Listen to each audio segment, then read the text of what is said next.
monitoring events that are developing and unfolding in Parliament as well. The Deputy Majority Leader, Alexander Penyumakin, has been jumping to the defense of that, indicating that the Finance Minister, Ken Ofori-Atta, will address the House next week on challenges facing the economy. Listen. The Minister of Health has 10 questions. He has to come and tell us the progress made so far, the interventions by government. All these members are expectant. And then, of course, Mr. Speaker, the Finance Minister has 12 questions. We know the challenging times we find ourselves, but we believe that he would make it and explain government financial policy. And 9 days ago, the Supreme Court settled a contentious matter. A Deputy Speaker of Parliament can vote while presiding and be counted as part of the quorum required for decision-making. This has since turned into a major impediment for government business. Now, the NDC MPs have successfully blocked government's business on 5 separate occasions, including the approval of a 20 million loan facility. Listen to the debate which ensued today as an attempt was made by the House to take a certain decision. I'm saying that it is very rich. It's very rich for him to suddenly.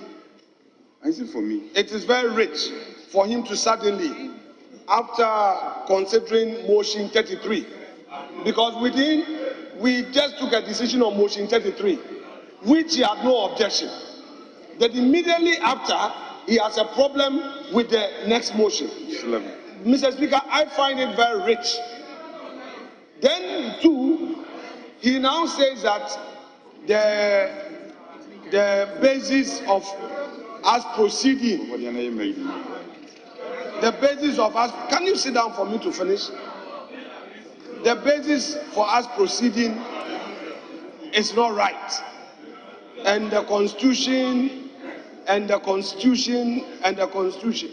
Mr. Speaker, all the submissions he raised, I don't know what legal point he raised. Is it the case that you are arresting the motion? Is that what you are doing? If you are doing so, say so. Are you arresting the motion? Is that what you are doing? If you are doing so, say so. Drawing the House attention that when I'm just walking in, that when 33 was taken, we equally didn't have the number. You said that because you just said that you just took this. And if that is the case, unless it can be proven that after this one member stepped out, that one has to be stood down. That one we didn't have the number. Take that one too. So we are investing. So, Mr. Speaker, I just want to draw your attention that both 33 and what you intend to do now do not have the numbers to take that decision. Therefore, that decision that was purported to have been taken on 33 should be rescinded because the numbers were not there. Now that you are raising it, unless you can prove that members stepped out, that means it was equally taken wrongly, and therefore we need to rescind that decision. Now, the House was left with no choice but to adjourn proceedings. But Deputy Speaker Joe Wise, who was presiding, served notice the records of the House will only capture persons who are present in the House henceforth.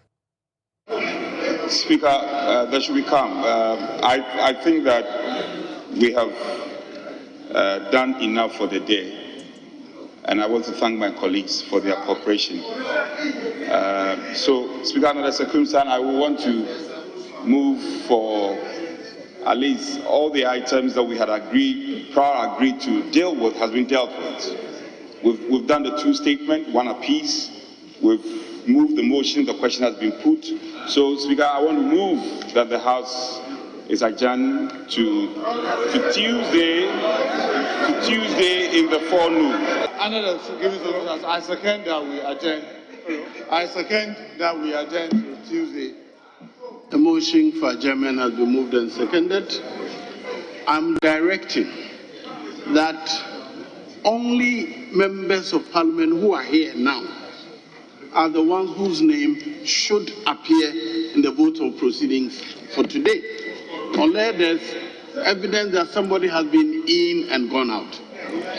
I would not accept a situation where we come on Tuesday and we have a list of 200 people present when we never had the number to take a decision. So please ensure that members who have been in only, committee meeting is not plenary sitting.